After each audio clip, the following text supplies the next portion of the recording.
Hello everyone, Assalamu Walaikum. How are you all? I hope you are well. Welcome back to my channel in this new video. Today's video, how to convert MS Word data into table. So let's started. At first open your Word document file. Firstly, then I show the Microsoft Word data. This all text is convert to table.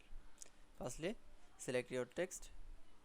Then we can see is keyboard press is Alter NT B and click for the others option and click for the and keyboard press for space and click for the OK. That's okay. Then we show the convert MS Word data into table.